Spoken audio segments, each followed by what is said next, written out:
Hello guys, j'espère que vous allez bien. Aujourd'hui on se retrouve du coup pour la dernière vidéo de nos 31 vidéos du mois d'août. C'est la dernière parce que c'est bientôt la rentrée. Du coup j'en ai profité parce que c'est un sujet qui concerne l'école. Des fois, quand vous êtes à l'école, vous vous sentez pas forcément à votre place. Vous avez l'impression que l'école, ça n'a pas de sens, que vous n'avez pas de vie à côté parce que vous êtes en cours de 8h jusqu'à 18h, que vous avez 1 heure de pause, je ne sais quoi, que ça vous apprend rien, que ça vous fait juste du bourrage de crâne pour ensuite recracher ces éléments et ces informations-là pendant les contrôles, mais que concrètement, vous personnellement, qu'est-ce que ça vous apporte? Bah, pas grand-chose. Des fois c'est compliqué et l'école pour beaucoup de personnes ça peut être une épreuve. Et c'est pour ça que c'est hyper important de trouver sa place et de savoir qu'est-ce que vous voulez accomplir au travers du système scolaire, on va dire. Et là je parle surtout pour collège, lycée principalement. Je vous ai déjà parlé de l'école en vous disant que l'école, dans la vidéo sur le self-concept, c'était, on va dire, la première case dans laquelle on nous mettait et dans laquelle on nous faisait du bourrage de crâne sur la société en général et sur qui nous on est ou on n'est pas. L'école veut que vous ayez un certain paradigme, donc la bulle dans laquelle vous vivez, tout bonnement et tout simplement pour pas que vous sortiez des cases. Eux, ils ne veulent pas que vous ayez confiance en vous, ils ne veulent pas que vous suiviez une carrière artistique, ils veulent construire des petits soldats qui littéralement serviront à avoir un travail lambda, à faire des crédits, parce que évidemment on vous a appris que les crédits font tourner l'économie, mais ça vous met directement un pied dans les difficultés financières, ça on vous le dit pas. Enfin, tellement de choses. Et évidemment, vous êtes coincé de 8h à 18h là-bas. Quelle joie. Quelle joie. Vraiment, on a un système scolaire qui est tellement efficace en France. Et du coup, évidemment, avec tout cela, l'école est une zone de contrôle. Vous l'auriez bien compris. On vous pousse littéralement à être des clones, à être des moutons, à suivre les gens, à suivre à la lettre ce que les professeurs vous disent. Et si vous sortez un petit peu, vous faites un pas de côté, là tout de suite, c'est sanction directe. C'est tout simple, hein, pour le voir, il suffit de voir le système de notation. Les gens sont différents, les gens ont des mémoires différentes, mais pourtant vous serez notés de la même manière et vous devez prendre des notes, voilà, manuellement. Si vous êtes là, juste vous écoutez le prof et vous ne prenez pas de notes, tout de suite, on va croire que vous travaillez pas, alors que par exemple vous avez une mémoire auditive, donc ça sert à rien pour vous que vous preniez des notes, à moins que vous notiez juste les trucs que vous savez que vous n'allez pas vous en souvenir. Mais ça, évidemment, on veut pas. On veut pas. Tout le monde écrit, toi aussi tu dois écrire. Ah mais t'as pas une mémoire manuelle, bah on s'en fiche, tu dois écrire quand même. Je vous ai expliqué dans la vidéo sur le self-concept et je vous invite à aller la voir parce que vraiment l'explication est très détaillée sur la société en général et surtout l'influence qu'a l'école, parce que du coup on passe des années dans le système scolaire avant de le quitter et après on rentre dans le monde du travail et croyez-moi qu'il y a certaines différences auxquelles on n'est pas préparé. Mais l'école ne vous apprend pas à avoir confiance en vous, l'école ne vous estime pas, l'école, les professeurs principalement vous rabaissent. Et vraiment là je parle que de collège-lycée parce que la faculté c'est encore autre chose, sachez-le. Je veux que vous compreniez une chose, c'est que les notes, donc je sais pas, 15 sur 20, 12 sur 20, 8 sur 20, toutes ces notes là, elles ne reflètent pas votre valeur. Quand on note votre copie, on ne note pas qui vous êtes, tout simplement. Et ça aussi, il y a des gens qui ont vraiment du mal à le comprendre. C'est par exemple, je sais pas, vous allez faire une dissertation, une dissertation, certes, il y a le contenu, il y a ce que vous apportez, il y a les figures de style, tout ça, mais il y a aussi tout ce qui va concerner la méthodologie. Et donc, vous allez avoir une partie de la notation qui sera sur le contenu, le fond, mais la forme est aussi très important. Et souvent, on va vous faire croire que le fond, c'est le plus important. C'est pas vrai, c'est la forme, c'est la méthodologie. J'étais dans le meilleur lycée de ma ville, croyez-moi que les dissertations de français, j'en ai fait. Et j'ai lu les copies des gens qui avaient 19 et 20. Croyez-moi que dans le fond, il y avait vraiment rien, quoi. C'était juste de la méthodologie et c'était fluide. Et donc, ils avaient des 19, ils avaient des 20. Et quand toi, tu te concentrais plus sur le fond que la forme, t'avais une moins meilleure note. Voilà. Je suis désolée, c'est la vérité. Pour en avoir lu des copies de gens qui avaient 19, 18, je suis désolée, c'était les copies les plus lambda de la Terre, les plus ennuyeuses possibles. Juste, c'était bien écrit. C'était bien écrit, ça s'enchaînait bien. t'avais 2-3 idées, pas plus, tirées du texte, il n'y avait aucune plus-value dans leur dissertation, pourtant ils avaient des 19. Donc des fois on va vous dire oui mais la méthodologie c'est sur 5 points. Oui c'est ça, oui. Oui c'est ça. Ils mentent, ils vont vous donner un barème, ils vont pas le respecter. Donc vous essayez toujours de voir ceux qui ont de meilleures notes, c'est quoi en fait dans leur copie. Et comparer avec la vôtre, vous qu'est-ce qu'il y a, qu'est-ce qu'il n'y a pas, et essayez de faire comme eux. Si votre objectif c'est d'avoir des bonnes notes, évidemment. Mais peu importe la note que vous avez, que vous ayez 19 ou que vous ayez un 8 sur 20, la note que vous avez sur votre copie ne définit pas qui vous êtes.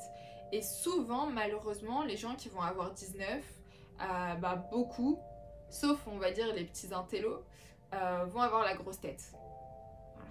Oui, moi j'ai 19, oui moi si, oui moi ça, nan.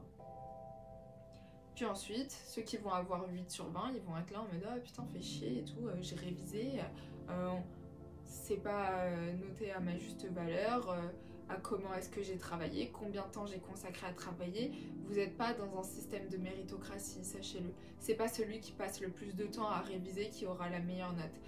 Non. Désolée. Et pourtant, on vous enseigne la méritocratie à l'école, mais l'école est le lieu le plus injuste qui puisse exister sur cette terre. Sachez-le, surtout l'école française. Juste avec le système de notation, la manière dont on vous enseigne les cours, le fait que vous soyez 40 dans une classe de collégiens. Non, je suis désolée. On peut pas parler de méritocratie, il n'y a aucun mérite quand on essaye de sortir de la galère dans laquelle on nous met. Non, c'est pas vrai. Quand on se sent pas forcément bien dans ce système scolaire, qu'est-ce qu'on fait en fait? Littéralement, il faut que vous trouviez votre place. Il faut que vous trouviez une discipline qui vous plaît, une matière qui vous plaît, je sais pas, l'histoire-géographie, les mathématiques, etc. Et un truc dans lequel en fait vous allez pouvoir vous épanouir, des connaissances que vous allez pouvoir acquérir et peut-être garder par la suite, et pas juste faire du bourrage de crâne, apprendre pour recracher lors des évaluations, etc. Donc déjà pour trouver votre place, trouvez-vous une discipline qui vous plaît. Et ensuite demandez-vous, vous êtes là pourquoi? Est-ce que vous êtes là juste pour avoir des bonnes notes, en révisant ou en trichant, libre à vous? Est-ce que vous êtes là pour apprendre et sortir de vos classes, de vos cours, en ayant de la plus-value, en ayant vraiment cette envie d'abondance intellectuelle et de savoir et de culture? Est-ce que vous voulez apprendre ou est-ce que vous voulez juste gober et recracher? C'est libre à vous de choisir. Ensuite, trouvez quelque chose que vous allez pouvoir développer dans chaque cours. Moi, par exemple, c'était l'oral. Dès qu'il y avait des oraux, ça y est, j'étais refaite. Alors des fois, par exemple, je sais que les professeurs demandaient à quelques élèves de préparer des oraux. Je faisais partie de ces quelques élèves-là. Voilà. Oui, il y a des cours d'éloquence pour préparer le concours d'éloquence. J'étais là. J'étais là. Voilà, j'étais là. Trouvez-vous une discipline, un domaine que vous voulez vraiment développer. Et vraiment, donnez-vous à 8000%. C'est pas juste, ah oui, mais il parle bien, il est doué à l'oral. L'oral, ça se travaille, l'oral, ça s'apprend. Être un bon orateur, ça s'apprend. Je l'ai appris, vous pouvez l'apprendre. D'accord?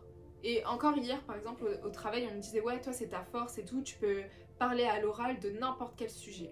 Moi, il y a des sujets où ça va être plus compliqué et tout, parce que c'est pas des sujets qui me plaisent. Mais ça aussi, ça se travaille. Et justement, moi, quand j'étais au lycée, les trucs que j'aimais le moins, c'est ce que je travaillais le plus. Parce que j'ai cette devise qui est maîtrise ce que tu méprises. Truc où j'avais le plus de mal, où je comprenais pas, où je me disais mais c'est débile en fait, c'est ridicule. C'est sur ça que je m'acharnais. Le reste, c'était facile.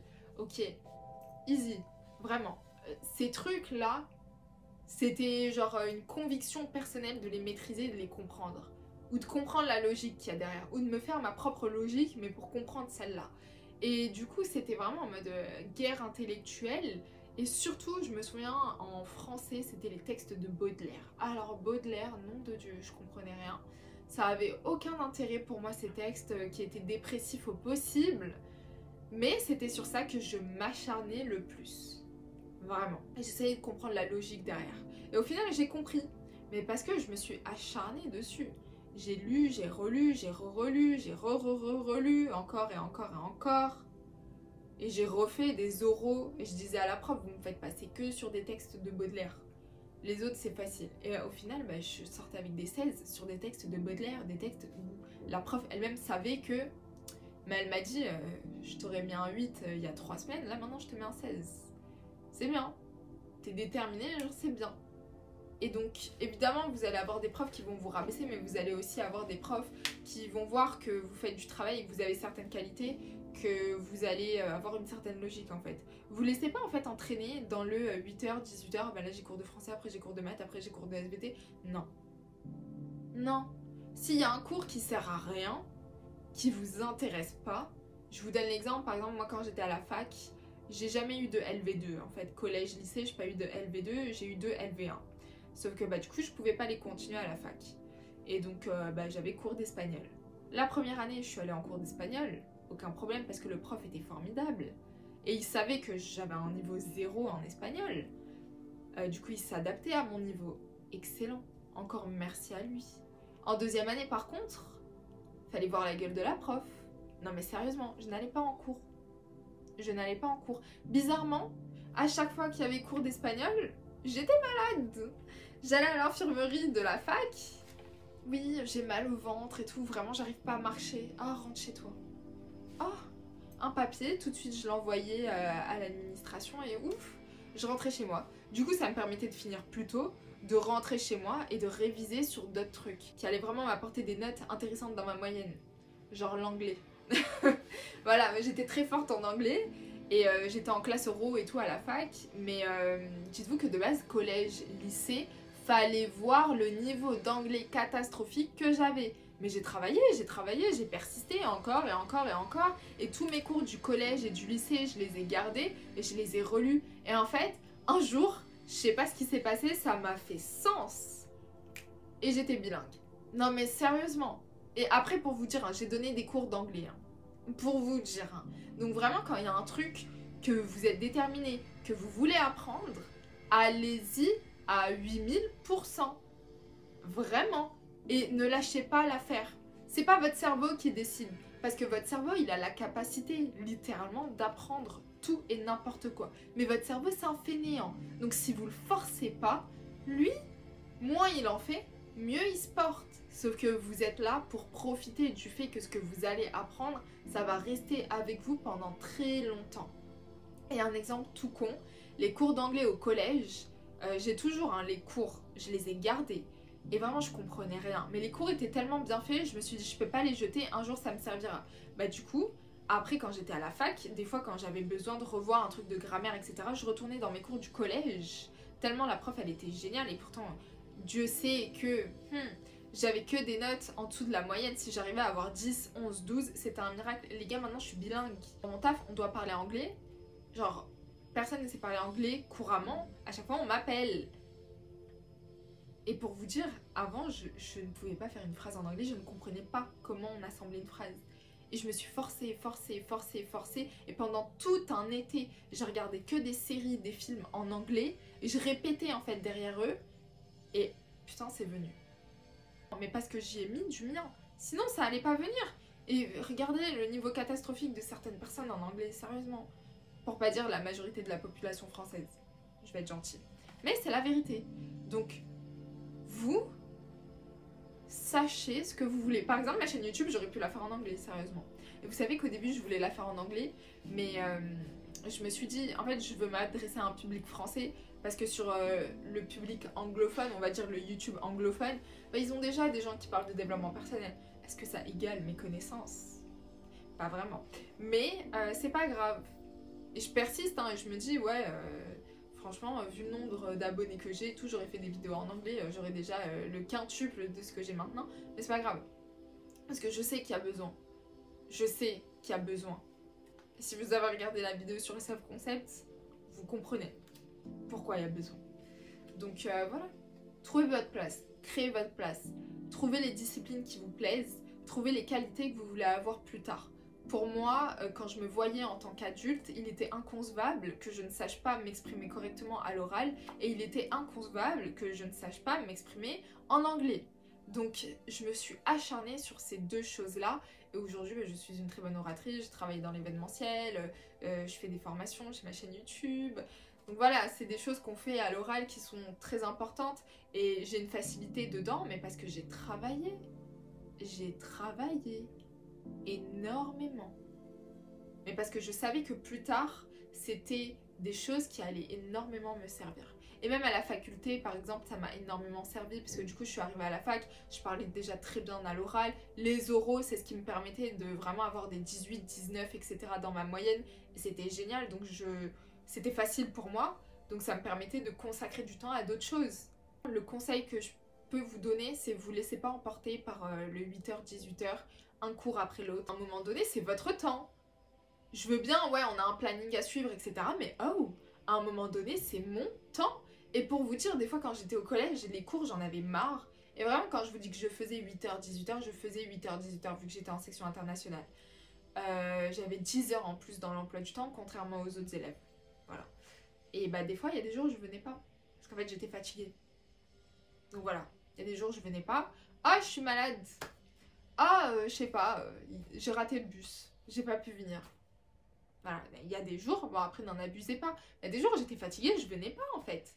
C'est mon temps, je fais ce que je veux de mon temps.